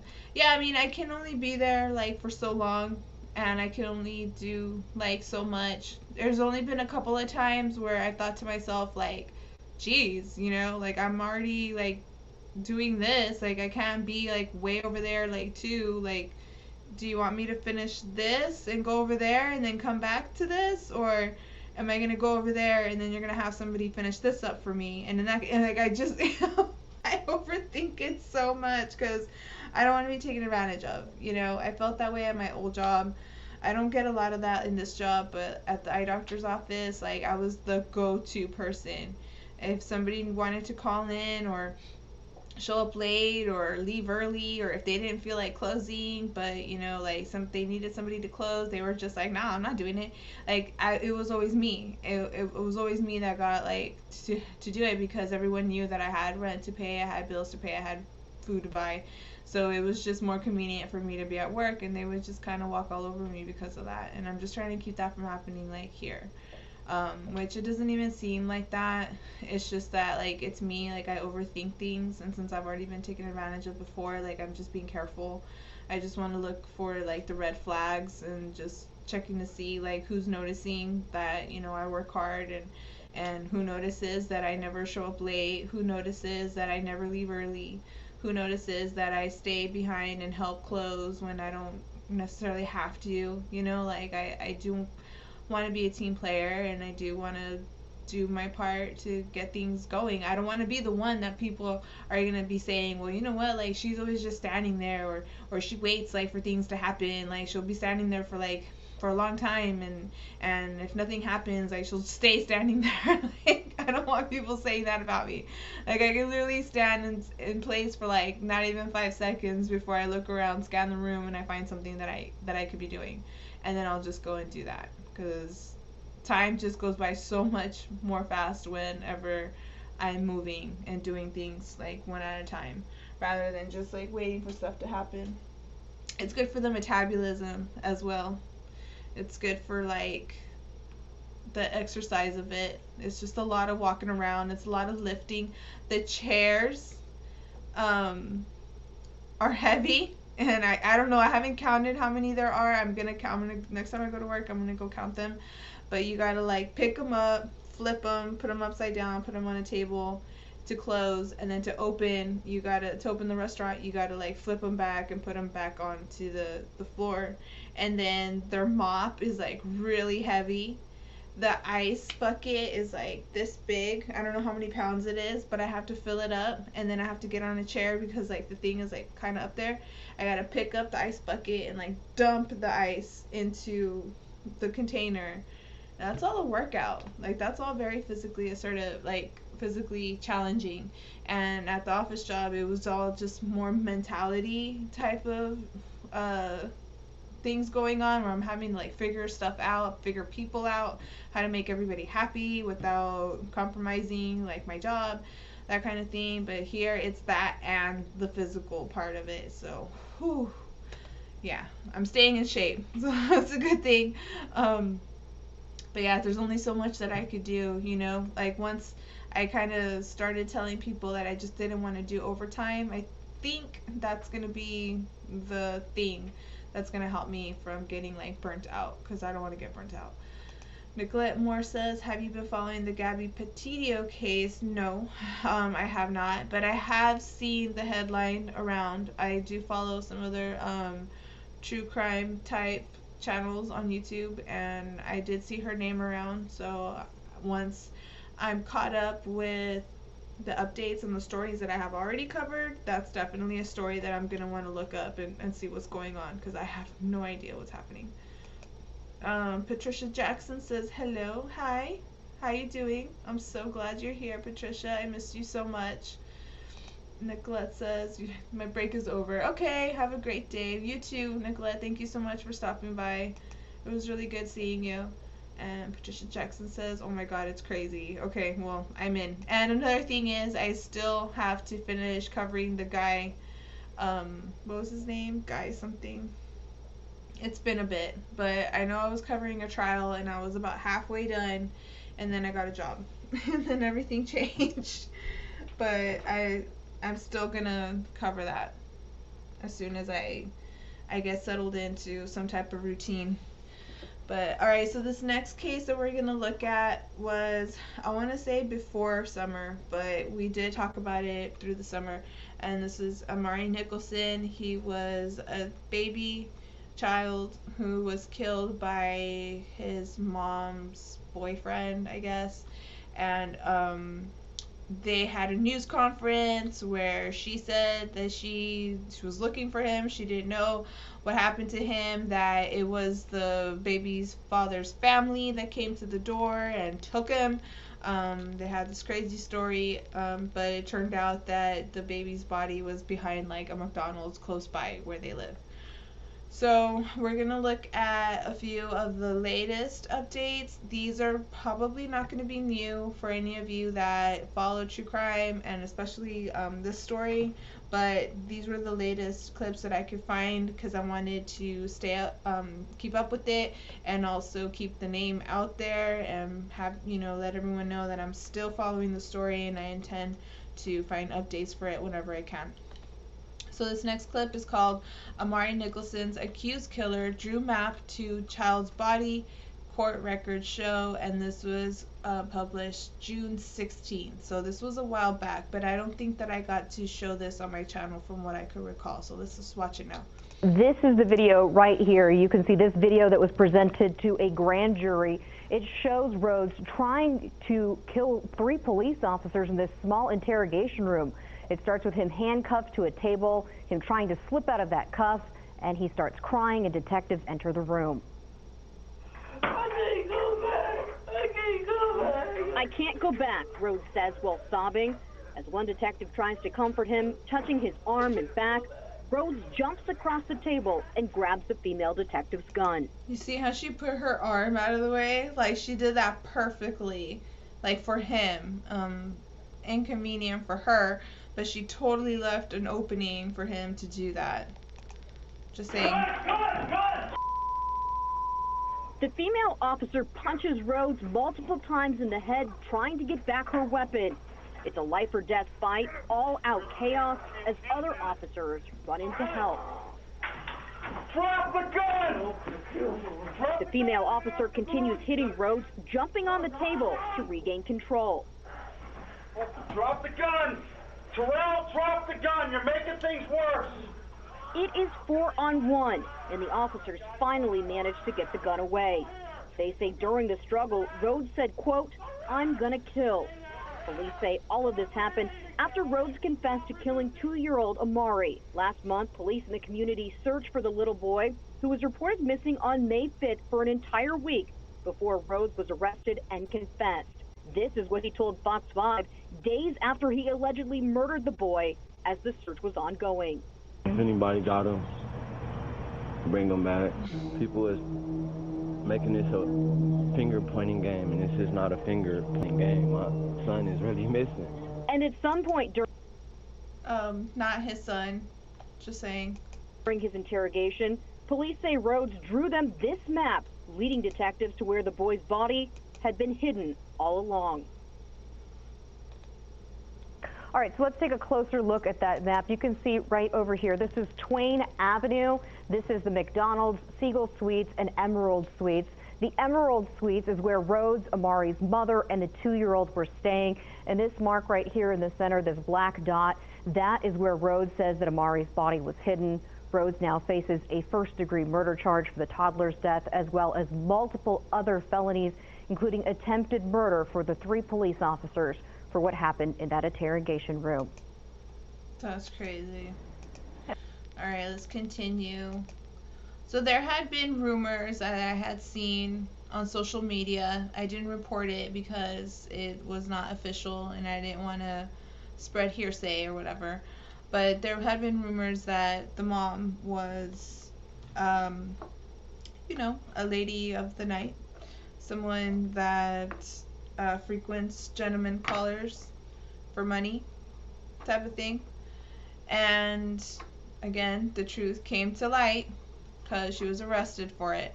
So this is called Taylor Nicholson Prostitution Arrest, Mother of Amari, and this was posted June 30th and courtesy of 8 News Now, Las Vegas.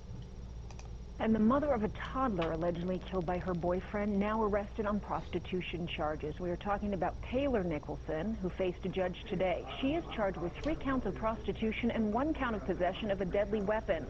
Police say she offered sex to an undercover detective and had brass knuckles with her at the time. Her boyfriend is charged with killing her 2-year-old son, Amari. We'll update. She's kind of dumb. Like, first of all, she couldn't tell a cop. Okay? And then she takes brass knuckles. That's it. Brass knuckles is gonna do it. Like, I don't trust anybody nowadays, like, at all.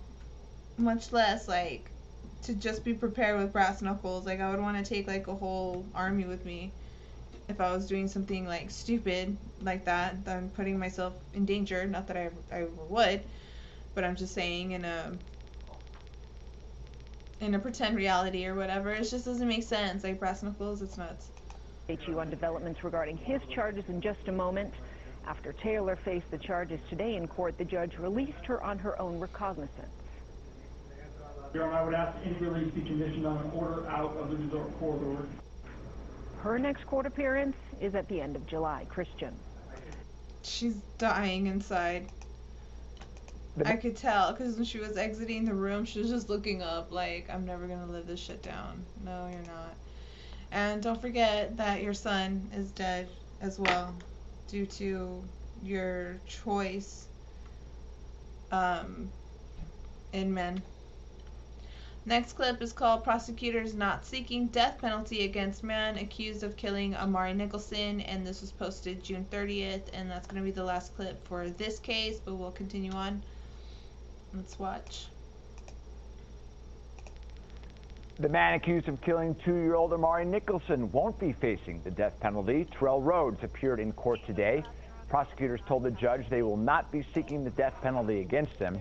Rhodes is accused of killing the toddler in early May while the boy's mother, Taylor Nicholson, was out of town. Rhodes reportedly beat the boy when he wet himself before hiding his body. According to an arrest report that was all laid out there, Terrell Rhodes is expected to be back in court July 9th. All right. So I'm looking at my other clips and I'm seeing that, my other playlists, I'm sorry, and I'm seeing that they are a little lengthier than the other ones. So what I'm going to do is I'm going to go ahead and stop the live. I think that Queen also went live, or I don't know if she like uploaded something, but I did see that she did something. So I want to go over there and go see what's up. But what I'll do is I'm scheduled tomorrow until I think like 3. So I already have tomorrow's live stream planned out. We're going to end up just looking at the rest of the cases that I had saved up for us. We'll look at Suzanne Morphew, Kristen Smart, Tristan Bailey, Lori Vallow, the Camelback Mountain death, and I have like one update on the Matthew Coleman situation. So I'll go ahead and call it a day for now. So I really do appreciate everybody that showed up. Thank you so much. I miss you guys so much. Believe that. I'm going to do everything that I can to come back tomorrow. So I want to promise, but you know how I always say, no promises. So I'll just leave it at that. Alan Crooks, thank you so much. So I'll see you soon. Patricia Jackson, thank you so much for being here. Nicolette Moore and TMK Media.